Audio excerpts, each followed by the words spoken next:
إن الحمد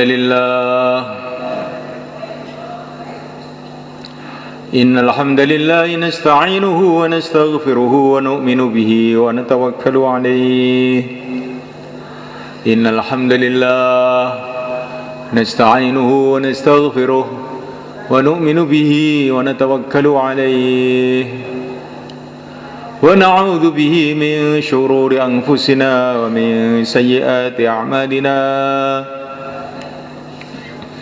من يهده الله فلا مضل له ومن يضلل فلا هادي له. أشهد أن لا إله إلا الله وحده لا شريك له وأشهد أن سيدنا ومولانا وحبيبنا محمدا عبده ورسوله. اللهم صل وسلم وبارك عليه وعلى آله وأصحابه والتابعين لهم إلى يوم القيامة. أما بعد، فقد قال في كتابه الكريم: إن الذين قالوا ربنا الله ثم استقاموا تتنزل عليهم الملائكة ألا تخافوا ولا تحزنوا وأبشروا بالجنة التي كنتم توعدون. نحن أولياؤكم في الحياة الدنيا وفي الآخرة ولكم فيها ما تشتهي أنفسكم ولكم فيها ما تدعون نزلا من غفور رحيم. ومن أحسن قولا ممن دعا إلى الله وعمل صالحا وقال إنني من المسلمين. ولا تستوي الحسنة ولا السيئة ادفع بالتي هي أحسن فإذا الذي بينك وبينه عداوة كأنه ولي حميم. وما يلقاها إلا الذين صبروا وما يلقاها إلا ذو حظ عظيم.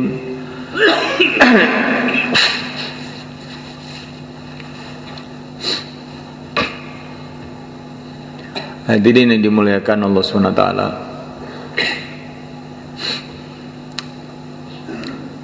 kita belajar memahami segala sesuatu itu sesuai dengan berita yang datang dari Rasulullah SAW dari Allah Subhanahu wa Ta'ala.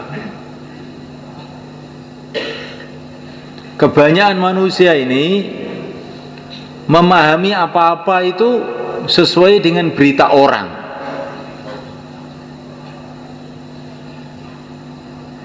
Kalau anak-anak pelajar itu kamu tanya, kenapa kamu sekolah? Katanya, nah gitu. Katanya orang-orang kalau dapat ijazah itu nanti jadi kaya. Katanya orang.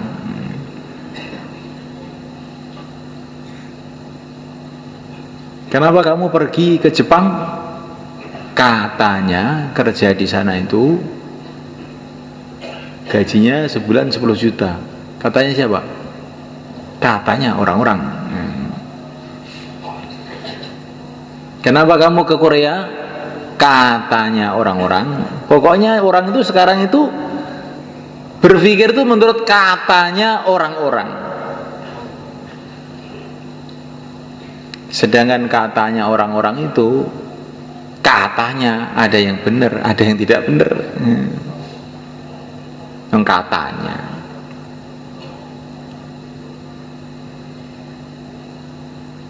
Orang kerja di Jepang gajinya 10 juta, kelihatannya rizkinya tambah, belum tentu. Ini ada teman di sini kerja di Arab, di Maroc, gajinya setiap bulan 6 juta. Mulai dia dapat gaji, mulai mertuanya di rumah sakit, sembuh ganti istrinya, sembuh lagi ganti anaknya, Akhirnya pulang 2 tahun dari Imarat, tidak bawa uang sama sekali, uangnya habis untuk ngobatin keluarganya. Sekarang dia kerja di Temboro, gajinya 600.000, tapi keluarganya sehat semua, 600.000 akhirnya utuh.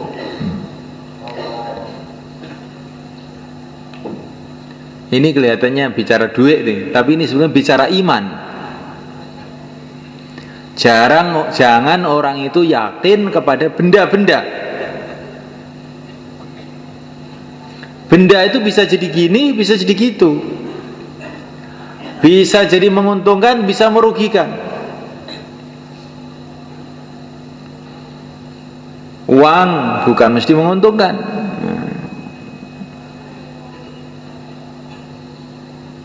Ada orang bawa uang pergi ke kota, bisa beli sate, beli gulai, kelihatannya menguntungkan. Ada sampai di kota, ketahuan pencopet, dicopet, akhirnya dia sedih, nangis. Sebabnya apa? Sebabnya dia punya uang. Kalau dia tidak punya uang, tidak dicopet. Ada orang yang punya anak kemudian bahagia. Ada orang yang punya anak kemudian menderita, nangis sebab anaknya. Begitulah benda-benda di dunia ini. Tidak ada yang pasti baik, itu nggak ada. Yang mesti jelek juga tidak ada. Kadang-kadang perkara itu kelihatannya jelek, tapi ternyata baik. Bukan mesti jelek, enggak. Nabi Yusuf alaihissalam dimasukkan sumur, dijual ke Mesir sebagai budak, kelihatannya jelek, tapi akhirnya malah jadi raja di negeri Mesir.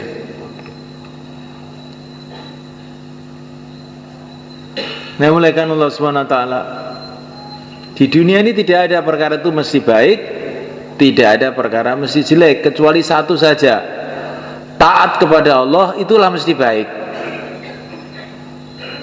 Maksiat kepada Allah itu mesti buruk. Kalau orang taat kepada Allah, maka akan dicintai oleh Allah, akhirnya akan diberkati hidupnya oleh Allah. Kalau orang maksiat kepada Allah, cepat atau lambat nanti dia masih celaka. Kalaupun kelihatannya dia enak, itu seperti enaknya orang yang naik mobil tapi mau masuk jurang. Seperti enaknya orang naik pesawat tapi mau jatuh. Yakini kalau maksiat kepada Allah satu saat mesti menyesal. Tapi memang dunia ini dijadikan oleh Allah itu ujian. Kalau orang maksiat bukan langsung dapat malapetaka. Begitu juga kalau orang taat bukan langsung, biasanya kadang-kadang langsung juga.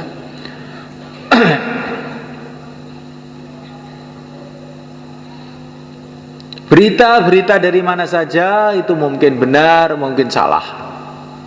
Tapi berita dari Rasulullah SAW pasti benar. Waman asdaqu minallahi haditha. Berita dari Allah itu pasti benar. Karena apa?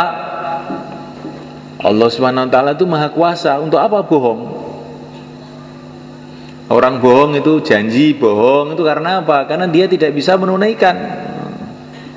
Besok kamu saya kasih uang, ternyata besok saya nggak punya uang, akhirnya bohong saya. Kalau Allah SWT tidak perlu bohong, dia Allah maha kuasa. Allah menciptakan alam semesta dengan kun fayakun, jadilah maka jadi. Maka berita yang bersumber dari Allah SWT yang diberikan oleh yang mulia utusan Allah Nabi Agung Muhammad SAW itu pasti benar. Termasuk berita mengenai Ramadan ini. Kalau menurut orang, menurut manusia, Ramadan dengan bukan Ramadan ini ya serupa saja. Ramadan yang matahari dari timur tenggelam di barat sama ya. Ramadan dengan tidak Ramadan ya serupa. Tapi berita dari Rasulullah SAW, dari Allah Subhanahu wa Ta'ala, Ramadan ini luar biasa. Ini bulan yang penuh dengan barokah, kata Nabi. Syahrun mubarak, bulan yang penuh dengan barokah, bulan yang doa-doa dimakbulkan, bulan begitu hebatnya bulan itu, sehingga ini di negeri akhirat sana, akhirat itu sudah ada, cuman kita belum ke sana. Kata Nabi, di negeri akhirat sana, waktu Ramadan itu pintu-pintu surga dibuka semua. Allah berfirman kepada surga, "Hei surga, berhiaslah, siap-siaplah untuk menyambut hamba-hambaku yang soleh, yang sebentar lagi akan datang ke sini." Maksudnya orang-orang puasa. Pintu-pintu neraka ditutup. Dan neraka itu kan memang belum waktunya untuk mengadab, toh ini belum kiamat ya. Tapi ini ditutup, biasanya dibuka, ini ditutup untuk Ramadan ini. Seolah-olah Allah SWT itu ingin memberitahu kepada kita, ini pintu-pintu kejahatan itu sudah saya tutup, pintu-pintu menuju neraka sudah saya tutup. Jangan kamu usil di dunia, buka-buka pintu neraka. Pintu-pintu surga sudah saya buka, jalan-jalan menuju surga sudah saya mudahkan. Jangan sampai kamu tidak usaha untuk berjalan menuju surga. Insya Allah, kan? Masya Allah.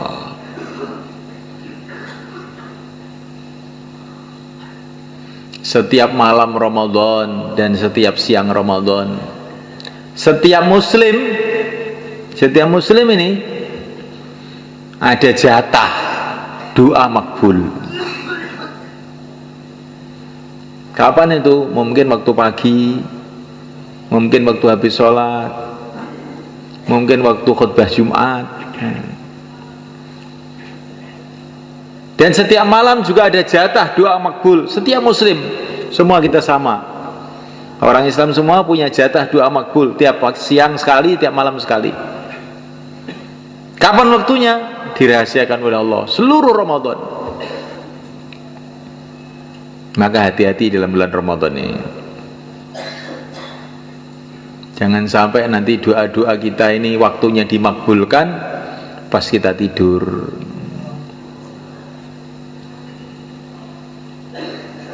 Waktu doa-doa kita tidak ada jatah, menggebu-gebu doa, Allahumma, Allahumma, Allahumma. Pintu dibuka, tidur.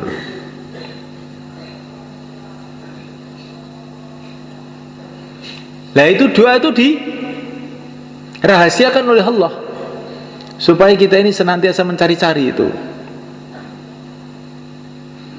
Tetapi umpama kita ini berdoa di waktu-waktu bukan jatahnya, tetap dapat pahala juga, tetap dapat manfaat juga. Tapi kalau doa kita ini kita panjatkan kepada Allah pas jatahnya, pas waktunya itu, doa itu akan kes makbul.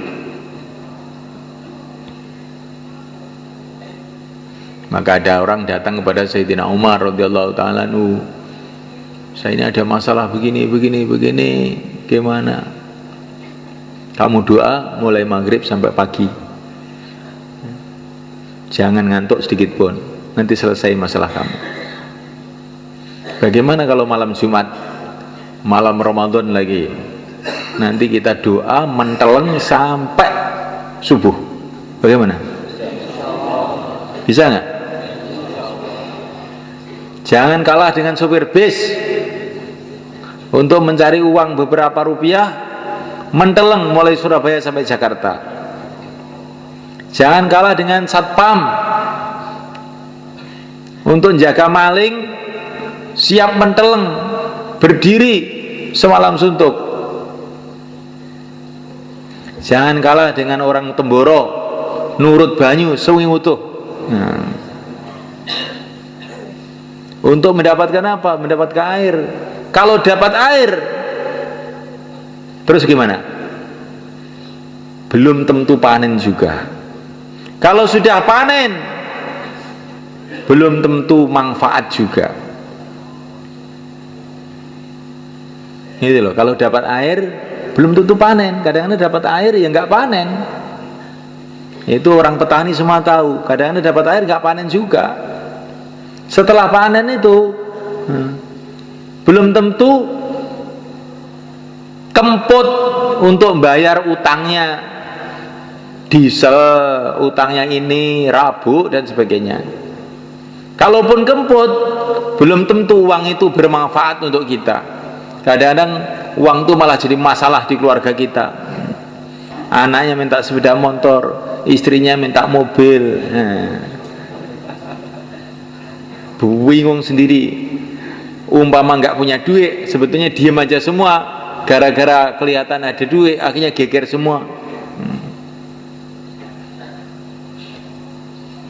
Akhirnya ditegasi, nggak boleh. Ini uang disimpan, nggak boleh. Akhirnya istrinya lari ke Korea.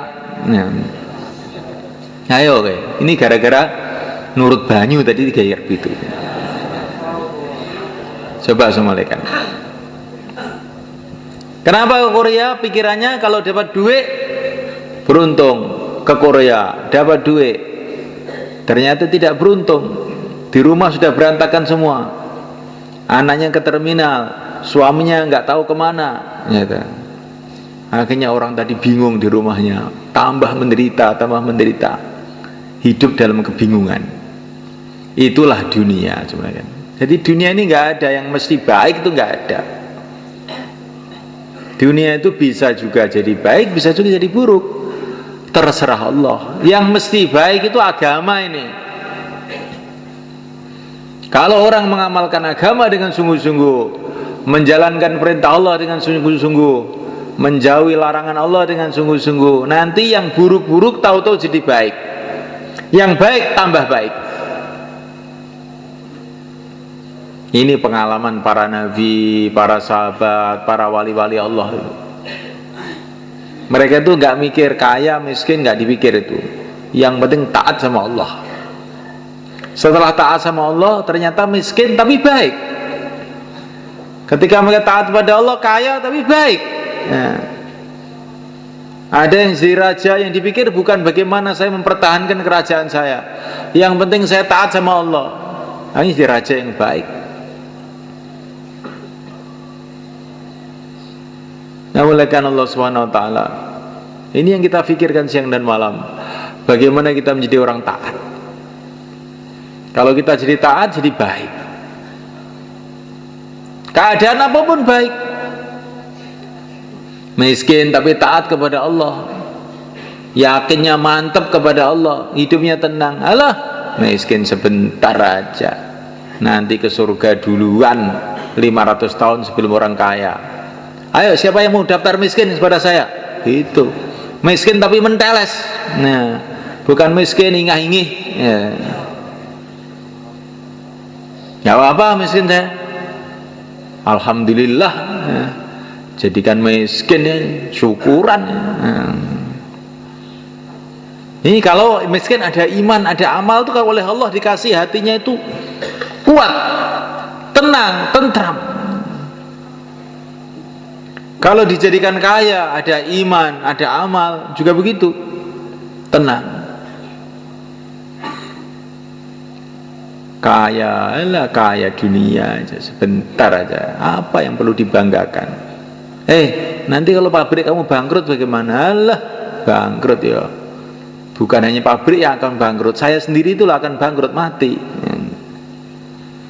Gak usah takut. Bangkrut nggak bangkrut, yang penting taat sama Allah.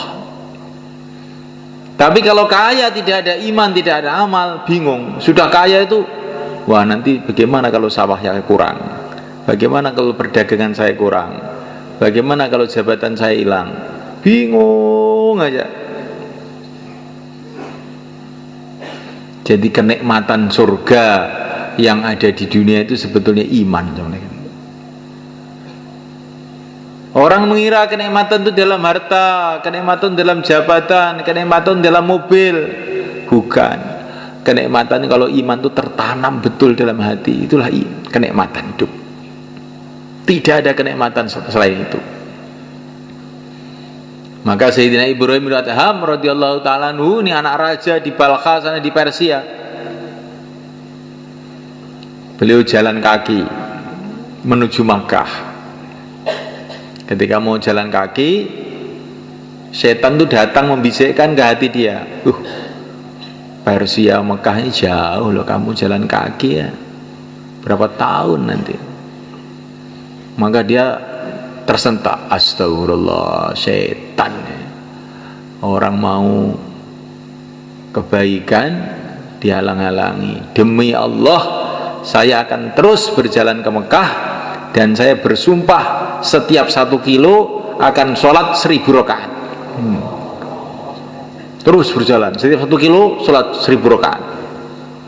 Sampai di Mekah itu 12 tahun. Jalan di Mekah, dari Persia ke Mekah itu 12 tahun. Akhirnya jadi wali. Itu ciri khas wali itu, kalau ditakut-takuti setan malah dadi. Oh, kamu ke Mekah nggak takut nanti? Nah, tidak takut. Setiap 1 kilo 1000 rakaat. Kalau mau jadi wali begitu. Kalau ditakut-takuti setan, tambah dadi. Sayyidina Umar radhiyallahu ta'ala anhu, ketika beliau jadi Amirul Mukminin, maka beliau ini sedang memperbaiki Masjidil Haram. Maka ini Abu Sufyan yang dulu rajanya Mekah lah, ringkasnya itu, disuruh sama Sayyidina Umar, Abu Sufyan, ambil batu sana, ayo, roan. Nah, maka Abu Sufyan itu pun ngangkat batu. Tokoh-tokoh Mekah semua ngangkat batu, roan semua. Maka setan datang ke hati beliau ini, hebat betul kamu, Abu Sufyan. Kamu jadikan kayak anak kecil aja suruh ngangkat batu. Siapa lebih hebat dari kamu, Umar? Langsung Sayyidina Umar, astagfirullah, setan nih. Langsung beliau itu sujud di lumpur, sujud di situ. Ya biar kapok ini setan. Oleh setan suruh sombong, sujud biar tawadhu. Jadi begitu orang-orang soleh-soleh dulu itu. Kalau dibisiki setan keburukan, dia berbuat sebaliknya. Maka dikatakan para ulama, setan itu tidak berani datang kepada Sayyidina Umar. Karena setiap dia membisikkan keburukan, Sayyidina Umar itu berbuat sebaliknya. Kok setan datang, kamu tidur, langsung malah bangun nggak tidur. Kamu sombong-sombong malah tawadhu, jungkel, sujud di lumpur. Kalau setan datang, kamu jangan sedekah, kamu masih banyak keperluan. Nanti Sayyidina Umar dikeluarkan semua uangnya, sedekah. Jangan puasa, ini panas ini, malah puasa. Itu wataknya Sayyidina Umar. Apa saja bisikan setan, beliau berbuat sebaliknya. Akhirnya setan nggak berani. Nanti kalau saya bisiki lagi malah tambah dadi nanti ini. Ya, kita belajar begitu, insya Allah mulai kan. Sekarang ini setan besar memang sudah dibergol, setan kecil masih ada. Katanya Maulana Zakaria, setan kecil masih ada. Kalaupun tidak ada, itu bekas-bekas ajaran setan yang selama setahun itu masih nancep di hati kita. Ajarannya bagaimana? Nanti kalau diajak keluar, itu terus diundur bulan depan, tahun depan, begitu. Bagaimana kalau kita tentang aja? Insya Allah. Jadi begitu semua lagi kan. Allah sudah berfirman kepada kita bahwa syaitan itu musuh kamu. Inna syaitana kana lakum aduwwan mubina. Syaitan itu musuh kamu. Lah kok malah kita turuti terus? Allah sudah berfirman bahwa Rasulullah itu manusia yang paling sayang kepada kamu, tapi nggak mau kita ikut. Ya ini kan kita celaka jadinya begini ini sebenarnya kan. Namuliakan Allah Subhanahu wa taala. Berita Ramadan ini, Masya Allah, berita-berita dari Nabi itu ajib-ajib sama malaikat. Orang yang sujud, sekali sujud saja dalam Ramadan ini, bila diterima oleh Allah sujudnya itu, Allah akan bangunkan untuk dia satu rumah di surga, yang rumahnya itu pintunya 60.000 pintu, yang setiap pintu itu ada istananya, dan dalam istana itu nggak tahu apa yang ada selain Allah SWT. Sekali sujud, alangkah maha pemurahnya Allah SWT, alangkah maha luasnya Allah SWT, alangkah maha dermawannya Allah SWT. Dan bagi Allah SWT tidak sulit yang demikian itu.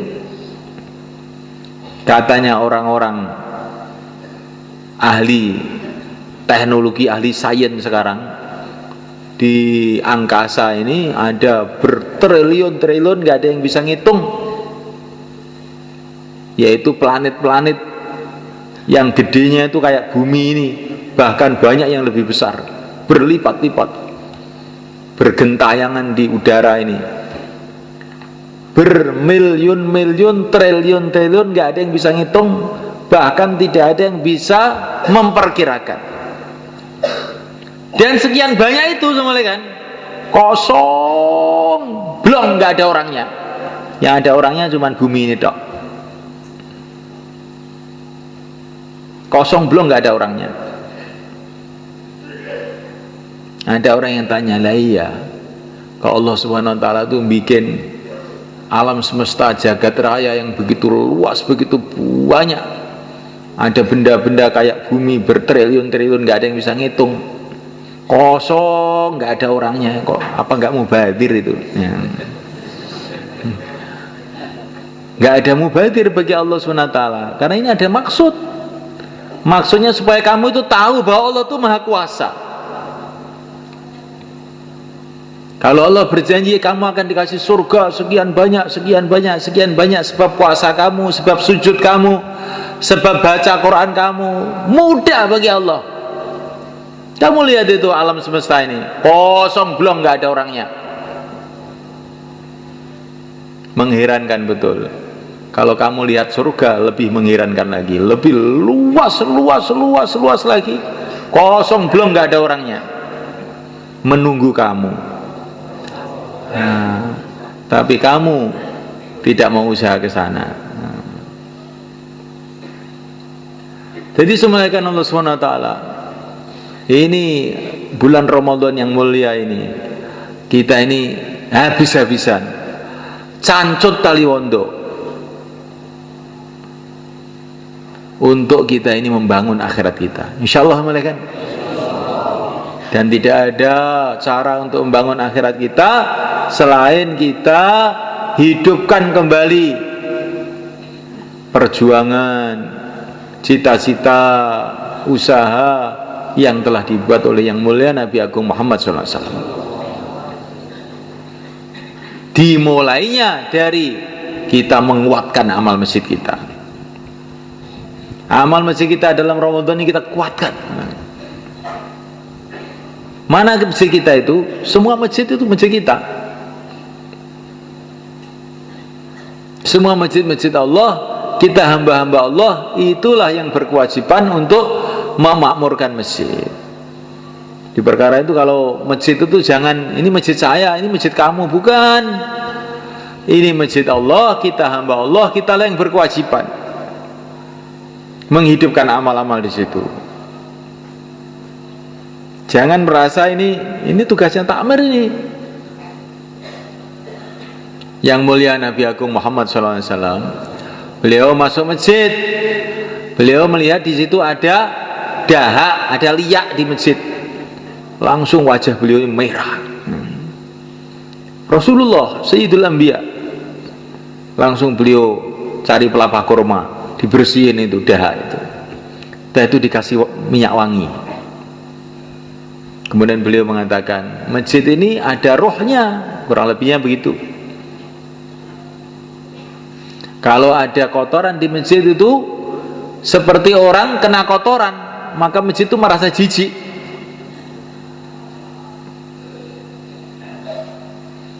Masya Allah. Maka kita ini harus menganggap diri kita ini, meyakini kita ini hamba Allah, masjid Allah, kita yang berkhidmat masjid, kita yang membersihkan, kita pula yang memakmurkan.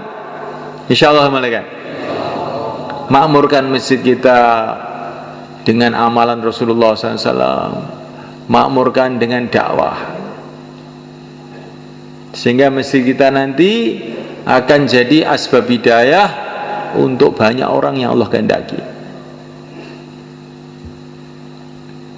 Ada masjid Rasulullah SAW di Madinah Al-Munawwarah. Masjidnya sangat sederhana, malaikat. Tiangnya dari gelugu kurma, lantainya dari tanah, atapnya dari daun-daun kurma. Kalau hujan pada bocor. Gak ada lampu di masjid itu.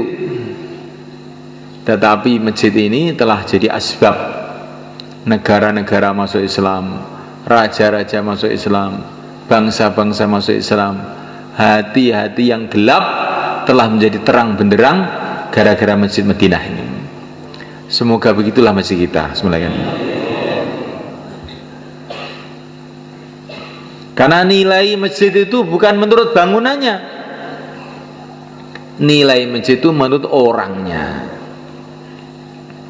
Itu Ka'bah, jadi masjid yang sangat istimewa. Barang siapa yang sholat di sana, pahalanya 100.000 kali sholat. Kenapa? Di antara sebabnya, karena itu masjidnya para nabi, mulai mbah Nabi Adam sampai nabi terakhir yang mulia Nabi Agung Muhammad SAW pernah beribadah di sana. Yang bangun Nabi Ibrahim, kulinya Nabi Ismail, kulinya itu loh nabi. Makanya masjidnya jadi istimewa. Di masjid itu bukan istimewanya kalau lantainya keramik atau marmer, bukan itu. Yang di masjid itu siapa?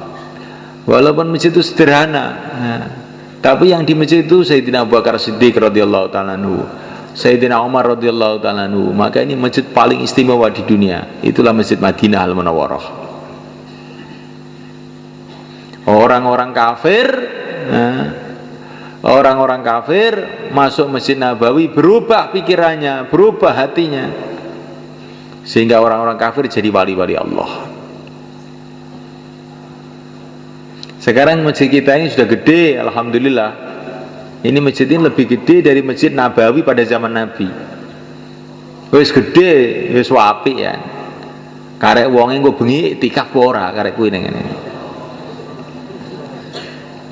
Wong Ramadan kok yo mulih kuwi arep nyapo, gitu. Ramadan ki amalane iktikaf. Ramadan malam Jumat mulih, iki apa yo patut. Patut napa tenan? Ketinggalan mboten patut. Iki cara didilok niku welek jan masyaallah. Ramadan malam Jumat mulih ora iktikaf. Kuwi kayane wong tuwek umur 70 tahun ngau kathok endek. Ya. Undela-undeli. Wis ngoten niku. Didilok tok langsung mata beleken. Niki tentang Nizamuddin wae. Kalau di Nizamuddin kita ini kalau Ramadan nih, amalan 24 jam malaikat. Pagi hari bayan hidayah, pengeluarkan jamaah. Malam hari tarawih panjang-panjang, kadang-kadang sampai jam 11 sampai jam 12 ya baru selesai tarawih itu. Tarawihnya panjang-panjang. Masih juga pengeluaran jamaah pagi-pagi, masya Allah. Siapa yang punya cita-cita masjid-masjid kita jadi begitu? Insya Allah kita semuanya. Masjidnya kecil di Nizamuddin itu, tapi amalannya besar, sehingga jadi asbab hidayah. Hidupnya agama di London, hidupnya agama di Rusia. Kemarin saya baru dapat cerita jamaah yang dikirim ke Rusia. Jamaah Malaysia kemarin datang ke sini. Bagaimana dia masuk di hutan-hutan Rusia itu, musim salju, musim dingin, masuk ke kampung, terus membuat pertemuan habis ngisya. Dia mengira di kampung seperti ini mana ada orang mau datang. Musim dingin lagi, es di mana-mana es. Nggak ada listrik lagi kampung itu, gelap. Tapi dia elan, jauhlah, pagi hari, sore hari jauhlah, nanti malam habis isya ada pertemuan. Setelah habis isya tahu-tahu, loh, ada apa ini? Ternyata orang-orang pada datang tuh naik kuda semuanya. Orang Rusia tuh naik kuda datang itu. Ada yang naik keledai. Masjid itu penuh, ada 500 orang ikut pertemuan itu. Ini bukan istimewa, pertemuan jamaah gerak begitu itu.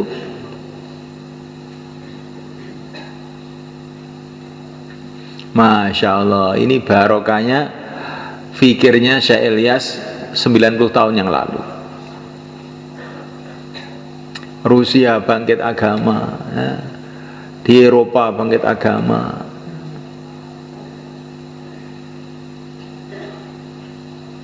Di Amerika bangkit agama, di Temboro bangkit agama, di Sumberjo bangkit agama. Sumberjo apa ini agama jangan biyen. Saiki Masya Allah udah nggo serban ngapal nih Quran. Disemelehkan Allah SWT. Alangkah indahnya hidup beberapa hari ini, 60 tahun, 70 tahun, terus kita ini hidup jadi asbab hidayah untuk banyak orang.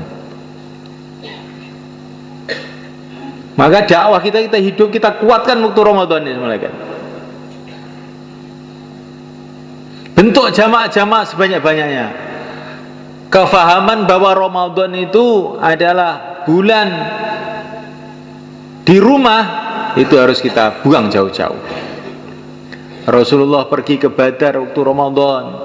Rasulullah Fathu Makkah, penaklukan Mekah waktu Ramadan. Jadi Ramadan itu juga bulan ibadah, juga bulan penyebaran agama.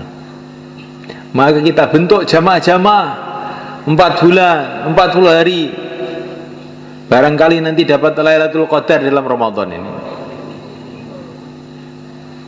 Kalau orang dapat Lailatul Qadar itu semula kan doa-doanya makbul. Yang tadinya orang hatinya keras, duit aja hatinya berubah, karena disalami oleh malaikat Jibril jadi lembut, mikir akhirat. Itu kalau orang dapat Lailatul Qadar itu begitu itu. Doa-doa makbul, asalnya belajar ilmu nggak masuk-masuk. Mudzakarah 6 sifat lali terus. Ataupun ingat nggak bisa mengamalkan. Berkat doanya Lailatul Qadar berubah, ilmu jadi mudah, cepat paham, ibadah jadi ringan, enteng. Ini barokahnya orang itu mendapatkan barokahnya doa-doa Lailatul Qadar, doa-doa Ramadan. Lah untuk mendapatkan itu paling baik dengan kita keluar jalan Allah. Insyaallah malaikat. I'tikaf di masjid kita hidupkan. Nanti kalau kita keluar i'tikaf juga. 5 amal masjid kita hidupkan. Kalau kita keluar 5 amal masjid kita hidupkan juga. Jamaah-jamaah kita keluarkan. Dengan kita keluar akan kita bentuk jamaah-jamaah. Tahajud kita hidupkan. Dengan kita keluar maka tahajud pun mudah kita hidupkan. Maka Ramadan ini bulan dakwah di samping bulan ibadah. Insyaallah malaikat. Banyak orang yang dapat hidayah, banyak orang jadi wali-wali Allah dalam bulan Ramadan ini. Orang itu tahu-tahu berubah karena kesungguhannya dalam bulan Ramadan, tahu-tahu berubah. Jadi orang yang dekat kepada Allah, jadi orang-orang ahli ibadah, jadi orang-orang ahli dakwah, jadi orang-orang ahli ilmu. Maka jangan sampai kita sia-siakan detik-detik Ramadan ini. Ini sudah tidak terasa, sudah hampir separuh nih Ramadan kita dapat. Nanti tanpa terasa tiba-tiba, loh kok sudah hampir habis. Itulah umur manusia semulaikan. Perasaannya masih muda, tahu-tahu loh wis 30. Tahu-tahu sudah 40. Tahu-tahu sudah 50. Tahu-tahu sudah dekat kuburan. Nah, tapi masih mikir yang lain-lain juga. Alam ya'ni lilladzina amanu an tahsya qulubuhum li dzikrillah. Orang-orang beriman itu apa belum waktunya toh untuk hatinya tenang menikmati zikir kepada Allah itu? Apa belum waktunya? 40 tahun di dunia, 50 tahun di dunia belum pernah merasakan nikmatnya zikrullah. Belum pernah berhubungan yang sungguh-sungguh dengan Allah. Belum pernah nangis pada waktu malam ya. Belum pernah usaha akhirat sungguh-sungguh. Apa kita nggak rugi semua kan? Apakah belum waktunya kita bertaubat? Sudah waktunya, mau kita undur kemana lagi? Apa belum waktunya kita ini mikirkan akhirat dengan sungguh-sungguh? Sedangkan akhirat itu tambah hari tambah dekat, tambah hari tambah dekat. Apa belum waktunya kita ini berlezat-lezatan dengan zikrullah, dengan sholat, dengan tarawih?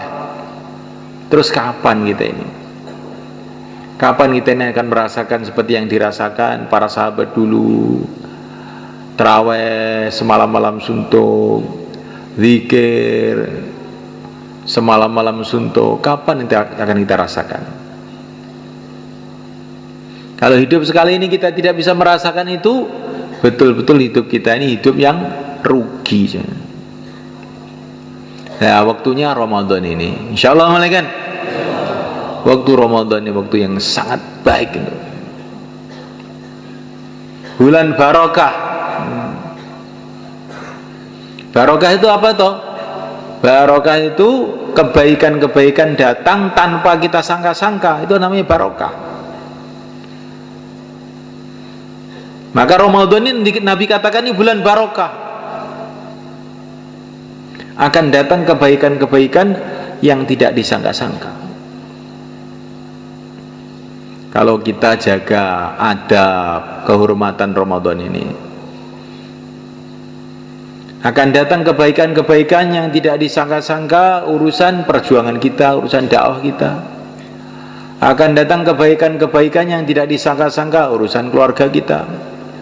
Akan datang kebaikan yang tidak disangka-sangka. Urusan ekonomi kita. Akan datang urusan yang tidak, kebaikan-kebaikan yang tidak disangka-sangka dalam macam-macam urusan. Karena ini bulan barokah, syahrun mubarak. Pakai syarat kita jaga kehormatan bulan ini. Puasanya, tarawihnya, tahajudnya, sedekahnya, dakwahnya, taklimnya. Maka Allah Subhanahu wa taala tidak akan menyia-nyiakan kita. Insyaallah malaikat. Semua orang punya masalah. Lah, Ramadan inilah kesempatan kita menyelesaikan masalah dengan berhubungan kepada Allah yang bisa menyelesaikan segala masalah. Inilah kesempatan malaikat.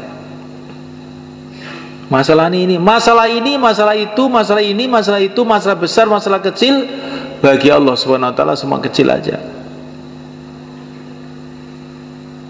Dan Allah pun untuk menyelesaikan masalah kita ini punya sejuta cara, triliun-triliun cara, nggak ada batas yang tidak kita kira-kira.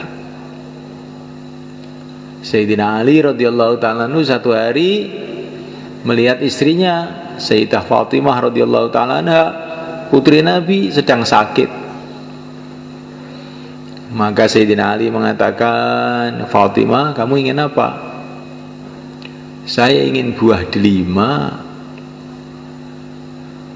Maka Sayyidina Ali pun pergi ke pasar, uangnya cuma cukup untuk beli delima satu aja.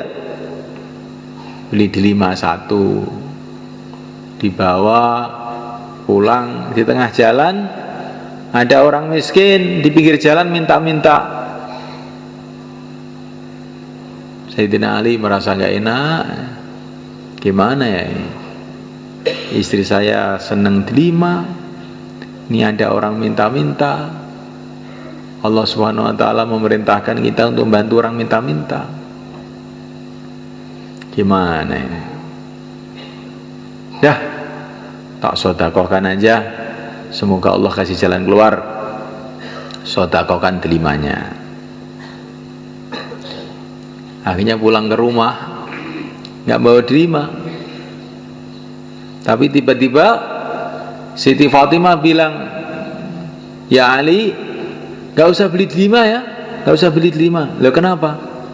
Saya kok sekarang kok jadi nggak seneng. Tadi ingin gitu kok, sekarang kok tidak lah. Nggak usah beli ya. Ya, memang sudah saya berikan orang. Tadi saya sudah khawatir di rumah ditagih. Ternyata kamu sudah nggak seneng. Ya sudah nggak seneng saya. Belum lama kemudian datang tamu. Tamunya itu Salman Al-Farisi. Tamunya itu ternyata utusan Rasulullah. Saya kesini utusan Rasulullah. Mau apa? Ini mau ngantar hadiah. Hadiah apa? Delima dari Rasulullah. Langsung dikeluarkan dari kantongnya delima. Dihitung 1, 2, 3, 4, 5, 6, 7, 8, 9. Loh, ini dari Rasulullah? Iya dari Rasulullah. Kalau dari Rasulullah mestinya 10, bukan 9. Mesti kamu ambil 1 nih. Nah, kata Sayyidina Ali, Salman mengatakan benar. Memang saya ambil 1, tapi saya ingin nguji kamu, ngerti nggak kamu coba? Dari mana kamu kok tahu ini? Bahwa delima ini 10, saya ambil 1. Sayyidina Ali ini, saya itu baca Quran mulai awal sampai akhir itu nggak ada orang beramal 1 pahalanya 9 itu nggak ada. Minimalnya pahala itu 10, bukan 9. Maka mesti kamu entet ini. Ini katanya Sayyidina Ali. Jadi sudah mulaikan Allah Subhanahu wa ta'ala. Ini ilmunya Sayyidina Ali itu aneh-aneh kadang-kadang. Ini di ilmu tafsir gak ada begini nih. Ini pemahamannya para wali mengenai Quran ya. Saking yakinnya Sayyidina Ali kepada Al-Quran ini mulaikan. Maka dia yakin bahwa apa yang dia buat mesti dibalas oleh Allah. Dan kalau ini dari Rasulullah, mesti Rasulullah itu mesti kasih ilham oleh Allah. Nggak mungkin itu ngawur, itu Rasulullah nggak mungkin. Kalau Rasulullah itu dikasih ilham dari Allah mestinya 10, nggak 9. Nah, ini tafsirnya Sayyidina Ali ini. Karena Rasulullah itu semua perbuatannya adalah dari bimbingan wahyu. Lah wahyu nggak ada yang 10 dibalas 9, 1 dibalas 9 itu nggak ada. Man jaa bil hasanati falahu asyru amsalihha. Balasannya 10. Lah saya ini sudah sedekah kok nggak ada balasannya Pak ya. Mungkin balasannya tidak di sini, balasannya di akhirat. Atau mungkin sedekah kamu itu kurang ikhlas. Sedekah dengan cemberut. Sayyidina Ali itu sedekahnya dengan yakin ini perintah Allah. Maka kalau kita sedekah itu dengan ikhlas. Tandanya ikhlas itu gimana sedekah itu? Yang memberi dengan yang diberi itu lebih gembira yang memberi. Kalau kamu ngasih orang, kok kamu tampak lebih gembira daripada yang dikasih, itu tanda-tanda ikhlas. Tanda ya. Karena berarti kamu yakin dengan janji Allah, orang yang memberi akan dikasih berlipat ganda. Tapi kalau memberi dengan ngomel, bolak balik stawai yo jinjaluk itu. Ini berarti tondo-tondo ora ikhlas. Nah, mulaikan Allah Subhanahu wa taala. Maka kita pun nanti kalau ditasil untuk keluar, itu berangkat dengan ikhlas supaya kita dapat pertolongan Allah. 4 bulan itu berdiri itu dengan gembira, Masya Allah. Kalau saya membela agama Allah, Allah akan bela saya. Beruntung saya. Maka berangkat itu dengan gembira, bukan dengan cemberut. Insya Allah malah kan. Maka yang mau keluar 4 bulan, 40 hari, tambah masa, sisa masa, silakan berdiri ke selatan. Monggo, dengan gembira berangkat. Nah, bismillah, monggo. 4 bulan, 40 hari Ramadan. Monggo. Termasuk yang 10 hari juga. Yang mau keluar 10 hari, monggo. Nah, silakan ke sana. Monggo sing badhe sedasa dinten niki 10 hari Ramadan. Monggo. Sing biasane 3 dina niki nek Ramadan iki 10 dina. Monggo.